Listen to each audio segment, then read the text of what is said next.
보쌈의 거꾸로 한국사 시즌4 그 74번째 시간입니다.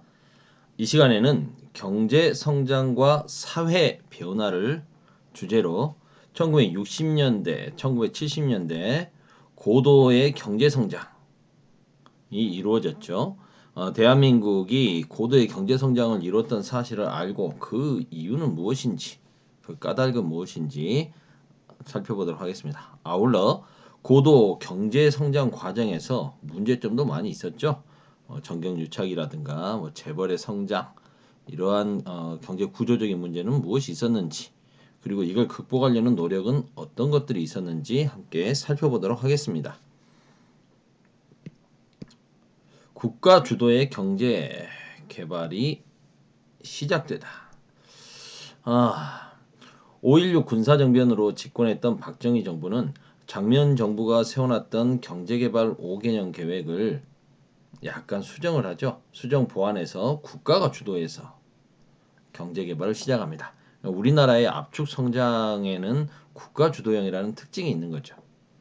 서구의 자본주의 국가가 수백 년에 걸쳐서 민간이 주도해서 차츰차츰 발전해 온 것과 달리 짧은 기간 내에 성장을 했어야 됐기 때문에 이러한 한국적인 모델을 압축 경제, 압축 성장이라고 많이 이야기를 하지 않습니까? 이건 자유시장 경제에 의존했다기보다는 국가가 주도해서 경제 개발을 이뤘다. 1차 경제개발 5개년 계획은 62년부터 66년 5년 동안 진행이 되고 2차 경제개발 5개년 계획은 67년부터 71년 그러니까 1960년대에는 1차, 2차, 1, 2차 경제개발 5개년 계획이었다고 볼 수 있겠습니다. 1차 경제개발 5개년 계획 때는 목표가 자립경제의 기반을 구축한다. 너무 돈도 없고 뭐도 없는데 아무 기반이 없으니까 자본이 너무 부족한 상황이라서 일단은 뭔가 기반 시설이 만들어져야 되지 않겠느냐. 그래서 좀 돈 좀 모아서 SOC라고 하죠. 사회 간접 자본. 우리가 여러 가지 생산 활동을 하려면 뭐 도로도 있어야 되고 철도도 있어야 되고 항만도 있어야 되고 뭐 통신도 만들어야 되고 전기도 있어야 되고 뭐 이런 거 아니겠습니까? 이런 공공 서비스 등을 SOC 사회 간접 자본이라고 하죠. 그래서 SOC 구축에 힘을 쏟는다. 그리고 우리나라에 그때 당신 자본은 없지만 노동력, 사람은 밖에 없죠. 그러니까 노동 집약적인 경공업을 육성한다. 그래서 1960년대는 경공업이 육성되지 않습니까? 그래도 자본은 부족합니다. 자본이 부족하니까 당연히 뭐 성과가 나지 않겠죠. 뭐라도 있어야 되는데. 그래서 어떻게 하든 외국 자본을 벌어와야 합니다. 외국 자본을 적극적으로 도입하기 위해서 우리나라는 1965년에 일본과 한일 국교를 재개하죠. 한일 국교 정상화. 그래서 일본에서 좀 자금이 유입되지 않습니까? 독립 축하금으로도 유입되고 뭐 상업 차관도 들어오고 그리고 소독에 광부하고 간호사를 파견하죠. 그래서 그들이 보내주는 송금이 외화 자금이 들어오게 되는 거고요. 그리고 베트남 전쟁에도 파병을 하죠. 다 이렇게 해서 들어온 돈들이 자금들이 경제 개발에 큰 역할을 하게 되는 겁니다. 이렇게 해서 외자를 도입하고 이걸 바탕으로 해서 이제 노동 집약적인 경공업을 육성하고 그리고 이제 수출 주도의 산업을 육성해 가는 거죠. 2차 경제개발 5개년 계획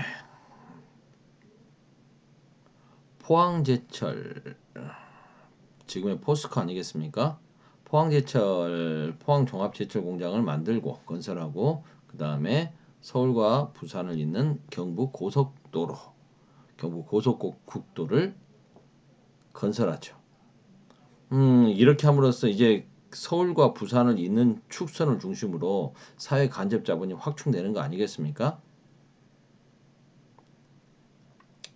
이렇게 하면서 이제 수출 주도형 산업이 육성된 효과가 이때부터 나타나기 시작하는 거죠. 그래서 수출이 획기적으로 증가하고 제조업 분야도 크게 발전하게 됩니다.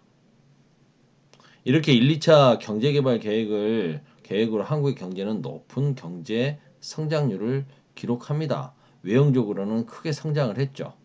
그러나 외국 자본이 계속해서 들어오게 되니까 이제 국가 부채가 늘어나는 거죠. 국가 부채가 늘어나고 대외 의존도, 수출에만 너무 의존하다 보니까 대외 의존도도 증가됩니다. 국가 부채 증가, 대외 의존도 심화. 이러한 와중에서 이제 60년대 말에는 세계 경제가 좀 침체가 되죠. 그렇게 되면 어떻게 됩니까? 60년대 말에 경기 침체. 전 세계가 좀 일정 주기를 반복으로 경기가 뭐 올랐다 내려갔다 하는 거 아니겠습니까? 이때 이제 경기가 침체되니까 수출이 잘 안 되네. 우리나라처럼 이렇게 대외 의존도가 심한 수출에 의해서 먹고 사는 나라가. 근데 이제 빚은 갚으라고 하지. 외채 상환의 부담이 늘어나는 거죠. 기업도 힘들고 다 힘듭니다. 그래서 나라에서는 좀 극단적인 조치를 취하죠. 1972년 8월 3일 이른바 83 조치를 단행합니다. 8월 3일 날 실시한 이 83 조치라는 건 뭐냐? 기업들이 자꾸 이렇게 이제 기업 활동을 하는 데 있어서 외채 부담이라든가 상환 부담이나 이런 것 때문에 빚을 자꾸 내게 돼요. 기업 활동하기 어려우니까. 근데 이런 것들이 이제 시중은행에서는 더 빌릴 데가 없으니까 자꾸 사채에 손을 대는 거죠. 나라에서 기업의 사채 다 신고해라. 그러면 깎아주겠다. 사채 이자를 3분의 1로 깎아줘 버려요. 그리고 그 상환하는 것도 갚는 것도 8년까지로 미뤄줍니다. 그렇게 해서 상환을 8년간 미뤄주고 그 다음에 이자도 3분의 1로 깎아주고 여러 가지 이제 뭐 사채를 좀 당분간은 뭐 안 갚아도 된다. 뭐 이거 아니겠습니까? 이러한 특혜를 받게 되니까 이제 기업들은 빚에서 좀 벗어나니 기업 활동하기 좀 좋아지는 상황이 만들어지겠죠. 이런 극단적인 조치까지 취했다. 1970년대가 됐습니다. 이제 2차 경제개발 5개년 계획이 71년에 끝났으니까 3차는 72년부터 시작되겠죠. 그리고 이제 4차는 77년부터 81년까지가 되겠습니다. 그래서 3차와 4차 경제개발 5개년 계획이 70년대에는 추진이 됩니다. 이때는 이제 60년대는 우리나라가 경공업이었다면 이제 70년대는 중화공업으로 변신해 가는 거죠. 1, 2차 경제개발 5개년 계획은 주로 경공업 중심이었다. 노동 집약적이었다면 2차는 중화공업, 수출 주도형 중화공업화 전략을 펼치는 거죠. 그래서 중화공업 비중이 점차 늘어나게 됩니다. 색깔을 좀 바꿔야겠는데 이러면서 이제 연평균 10%가 넘는 고도 성장을 이루게 되는 거죠. 하지만 문제는 있었습니다. 바로 석유를 비롯한 원자재의 대외 의존도가 높기 때문에 이런 부분에서 문제가 생기면 큰일 나는 거죠. 우리나라는 지금 최근 몇 년 전에 일본에서 원자재 수출, 한국에 대한 수출 규제 이렇게 되면서 엄청나게 위기를 겪을 뻔했지 않습니까? 지금은 이제 우리나라가 발전이 돼 있어서 그러한 일본의 경제 제재에 대해서 수출 규제에 대해서 다른 방식으로 극복을 하고 오히려 소부장 산업을 육성하는 방향으로 바꿔내서 원자재를 국산화 많은 부분에서 국산화했지만 당시에는 70년대는 그럴 수 있는 상황이 아니잖아요. 더군다나 이거 자원인 원유를 갖고 들어와서 이 석유를 가지고 들어와서 이걸 이제 바꿔서 중화공업을 하는 건데 석유 자체가 안 들어와 버리면 나라에 크게 좀 피해를 보게 되는 거죠. 이걸 한 번도 아니고 두 번이나 겪었습니다. 석유 파동이 1차 석유 파동은 1973년에 일어났고요. 살짝 좀 올라가서 써봐야 되겠는데 1차 석유 파동은 1973년에 있었고요. 이때는 그 중동 전쟁, 4차 중동 전쟁 때문에 일어났습니다. 그래서 석유가 제대로 좀 못 들어오고 유가가 폭등하게 되는 거죠. 2차 석유 파동은 이건 78년에 일어나게 되는데요.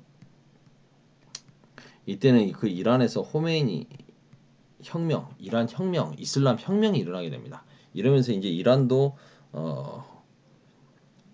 그전까지는 친미 정권이 들어서 있는 나라였는데 이란에서 이슬람 혁명이 일어나면서 이제 문제가 생겨버리죠. 이게 이란이 또 주요 석유 수출국 아니겠습니까? 이래서 또 석유 파동이 한 번 더 일어납니다. 어, 1차 석유 파동은 석유 파동 1차 석유파동은 오일머니를 많이 갖게 된 산유국들, 그 오일머니를 가지고 이제 건설업에 투자를 하려고 하니까 오히려 그 중동에 진출해가지고 이 위기를 극복해냅니다. 하지만 2차 석유파동은 굉장히 타이밍도 타이밍이지만 우리 안에서의 문제 때문에 힘들었죠. 일단 중화공업에 너무 과잉 투자를 한 것도 있었고요. 부가가치세를 도입하면서 물가가 많이 올랐던 것도 있었습니다. 근데 그 시기에 하필이면 이제 2차 석유 파동이 겹쳐져 버린 거죠. 이건 한국 경제에 굉장히 치명적이었습니다. 이러면서 이제 사람들은 유신 체제, 그때가 또 유신 집권기 아니겠습니까? 유신 체제의 유신 독재 정치 시기인데 국민의 불만이 굉장히 높아졌던 거죠. 박정희의 유신 체제가 박정희 정권이 79년에 끝난다는 걸 한번 생각해 보십시오. 이때는 이미 굉장히 불만이 높아져 있을 때죠. 한강의 기적. 한국의 이러한 급속한 경제 발전은 한강의 기적이라고 불렸습니다. 이 한강의 기적이 가능했던 게 국민의 높은 교육열과 저축률이 원동력이었죠. 그때는 우리 국민들은 해외 여행 같은 것도 거의 못 갔지 않습니까? 그리고 선생님이 학교 다닐 때는 새마을부라고 하는 게 있어가지고 뭐 저축부장, 새마을부장 이런 이름으로 있었는데요. 의무적으로 학생들이 저축을 하게 했어요. 여러분들은 믿겨지지 않죠? 한 달에 얼마씩 학생들 의무적으로 저금을 하게 했습니다. 이런 게 다 뭐겠어요? 나라가 돈이 없으니까 그랬던 거죠. 고도 성장, 높은 저축률 때문에 이제 뭐 그런 투자 자금 조달도 쉬웠고 이런 부분도 있었다.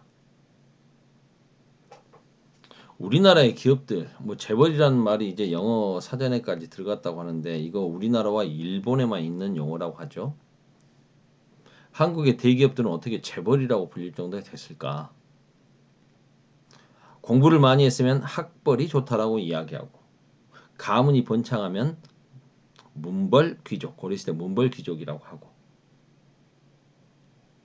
군대를 많이 거느리고 있으면 군벌이라고 하는데 재벌, 돈이 얼마나 많으면 재벌이 되는 걸까요? 우리나라의 대기업들은 1950년대 그 귀속재산, 일제가 남겨놓은 귀속재산을 불화받는 과정, 그리고 이승만 정권기에 그 원조 자금과 물자 배분 등에서 특혜를 받아가지고 대기업이 형성되기 시작했지 않습니까? 근데 60년대 박정희 정부 들어서서도 이제 수출 중심으로 경제 정책을 수립하고 수출업자들에게 여러 가지 세제 혜택이나 보조금을 주죠. 세제 혜택과 보조금을 줍니다. 이런 과정에서 일부 이제 대기업들이 재벌로 성장하는 거죠. 이런 것들을 누리면서 유리한 조건에서. 우리나라의 대기업 재벌 그룹은 한국이 압축적으로 성장하는 데 있어서 전 세계적인 경쟁력을 갖춘 회사를 만드는 데 있어서 그렇게 생각해 보면 편할 것 같아요. 국민들의 일반적인 생활 스포츠 저변이 확대되는 건 좋지만 이건 좀 더딘 편이죠. 더디게 성장하는 거라면 실력이 늘어나는 거라면 엘리트 스포츠 몇몇 잘하는 애들 딱 뽑아가지고 걔들만 세계적인 스타로 확 밀어줘서 키워준다. 빨리 성장할 수는 있겠죠. 이게 이제 경제계로 갖고 오게 되면 재벌 그룹 성장이다라고 볼 수 있을 것 같아요. 한국에서의 대기업 성장이라고 볼 수 있겠죠. 일부 기업들이 이제 국제사회에 경쟁력 있는 대기업으로 성장을 하게 하는 뭐 이런 식으로 좀 밀어주는 모습이라고 볼 수 있겠습니다. 근데 이 과정에서 이제 특혜를 받기 위해서 정치권에 로비를 한다든가 친하게 지내게 되는 정경유착 그리고 정부는 그들에게 독점권을 밀어주죠. 독점적. 그러다 보면 이제 어떻게 되겠습니까? 경쟁력이 있는 여러 회사들이 만들어지는 게 아니라 공룡 같은 기업 하나만 남게 되는 거죠. 근데 걔가 쓰러져 버리면 한국 경제 전체가 쓰러져 버리는 거죠. 쉽게 말해서 이런 생각 해보시는 거 좀 끔찍하지만 어때요? 삼성전자가 삼성, SK 몇몇 반도체 대기업들 있지 않습니까? 이런 기업들 한두 개가 훅 하니 쓰러져 버린다. 그럼 어떻게 될까요? 한국 경제는 나락으로 떨어져 버리겠죠. 대체할 만한 세력이 없으니까. 어찌됐든 이러한 정경유착과 독점 구조는 한국 경제의 구조를 좀 취약하게 만들었죠. 나중에 이게 90년대 후반, 97년에 IMF 사태, 외환위기 사태의 한 가지 원인이 되기도 합니다. 그러면 이렇게 나라가 성장하는 동안 노동자들의 삶은 나아졌을까요? 정부는 노동자들의 권익이라든가 노동 환경 개선에는 소홀했습니다. 그리고 기업의 성장을 위해서 저임금 정책을 유지했죠. 너무 열악한 조건에서 노동을 하다 보니까 당연히 이제 거기에 대해서 노조를 만든다거나 그래서 환경 개선을 한다거나 임금 인상이라든가 작업 환경 개선 이런 걸 요구하겠죠. 인권적인 대우를 요구하기 위한 노동운동이 일어납니다. 근데 이러한 노동운동은 탄압을 하죠. 그럼 노동자의 삶이 나아질 수 없지 않겠습니까? 그래서 1970년 전태일 분신 사건이 일어나게 되는 거죠. 동대문 평화시장에서 재단사로 일하던 전태일은 노동 환경 개선을 외치며 온몸에 휘발유를 붓고 자신의 몸에 불을 붙이지 않습니까? 대통령에게 계속해서 요구했습니다. 편지를 쓰죠. 저는 22살 된 청년입니다. 종업원의 90% 이상이 평균 연령 18세의 여성입니다. 근로기준법이 없다고 하더라도 이렇게 힘든 작업 환경에서 어린 여자애들이 15시간까지 어떻게 일을 하겠습니까? 2만여 명의 그 청계천 평화시장 노동자들 중에 시다 보조 노동자들은 15살, 평균 연령 15살의 꼬마애들입니다. 걔들은 하루에 90원에서 100원의 급료를 받으며 하루 16시간 일합니다. 노동시간 좀 줄여주십시오. 한 달에 휴일 2번 좀 쉬게 해주십시오. 이런 걸 요구하면서 근로기준법을 지켜달라고 요구한 거죠. 근로기준법이 없더라도 이건 너무 심한 거 아니냐는 거죠. 근데 근로기준법이 있으면 지켜달라. 이거 아니겠습니까? 이러한 전태일 분신 사건 이후에 여성 노동자들을 중심으로 활발한 노동운동이 전개됩니다. 그 대표적인 것 중에 하나가 1972년에 동일방직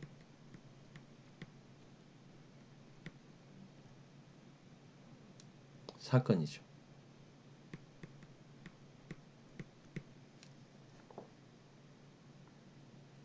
노조 만들어서 뭐 해보려고 하니까 탄압을 해요. 그런데 이제 계속해서 탄압에도 꿋꿋하게 버티다 보니까 1978년 이 여성 노동자들이 만든 노조에 대응하기 위한 어용 노조를 만들어서 이 어용 노조를 동원해 가지고 주로 남자들이었죠. 항의하는 여성 노동자들에게 똥을 뿌려버립니다. 인분을 뿌려버리는 사건이죠. 이게 동일방직 사건. 1978년에 일어나게 됩니다.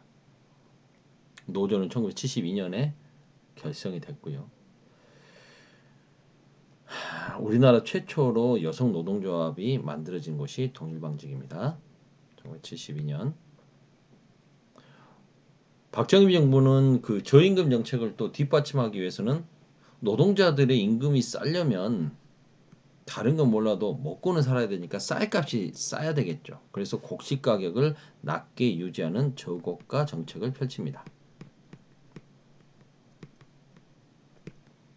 그래 되면 어떻게 될까요? 곡식 가격이 낮아요.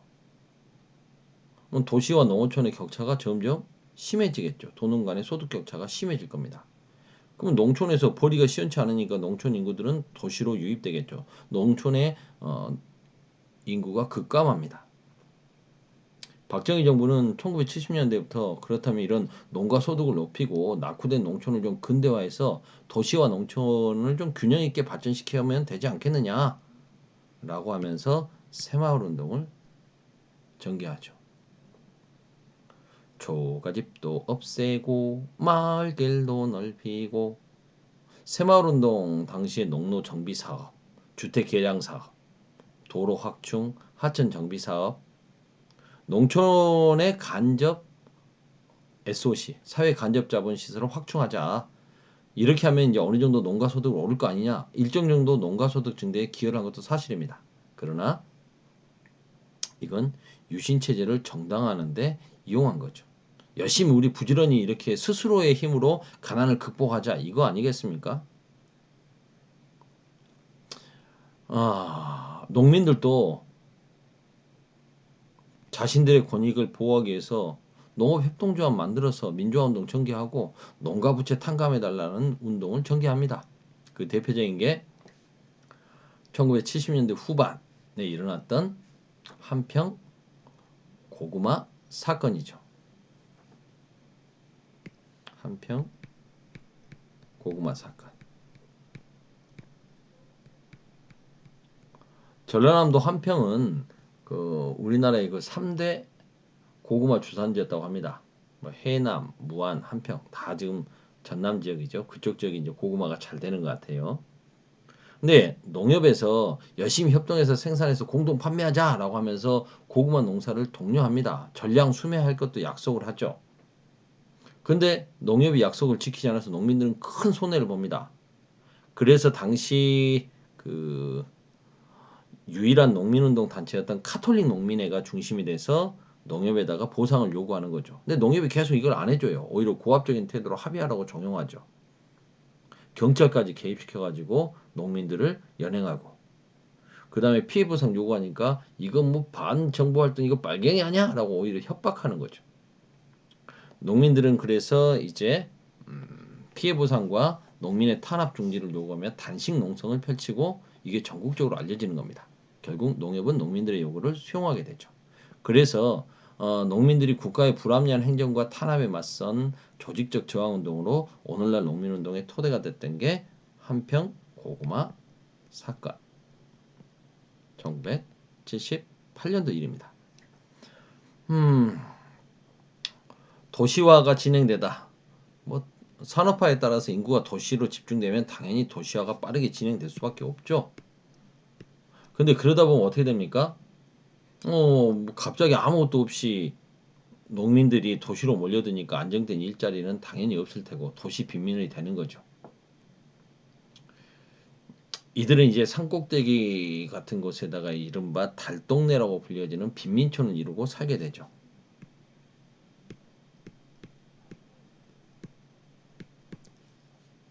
대부분 모가지로 이루어진 판잣집들이니까 생활 환경이 열악했겠죠.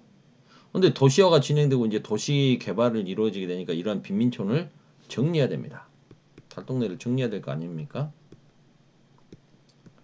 그래서 이 주민들을 다른 곳으로 이주시키려고 하죠. 이 과정에서 일어났던 게 1971년 광주 대단지 사건입니다. 지금 대통령 선거운동이 한참인데요. 집권 여당의 대통령 후보인 이재명 씨가 이 무렵에 이제 이전이겠죠. 이전에 이제 그 경북 안동의 산골에 살다가 서울로 올라온 전형적인 농민 후손 아니겠습니까? 그래서 성남으로 이사 와서 그 성남이 지금의 그때 이 광주 대단지 사건이 일어났던 곳이 지금의 성남이거든요. 경기도 성남. 그래서 굉장히 열악한 곳에서 살았던 이야기들. 그게 이제 아홉 켤레의 구두로 남은 사내라고 하는 그 책에 잘 나오죠. 이 지역을 배경으로 만들어진 소설입니다. 이런 과정에서 갑자기 사람들을 성남으로 이주를 시켰는데 광주 그때는 광주죠. 광주로 이주를 시켰는데 아무런 기반 시설이 안 만들어진 거예요. 무조건 보내기만 해놨는데 아무것도 없는 거죠. 이러한 정부의 무계획적인 도시 행정과 졸속 행정에 반발해가지고 도시 빈민들이 저항을 했던 게 광주 대단지 사건인 겁니다. 벌써 25분이네. 일단 여기까지 할게요.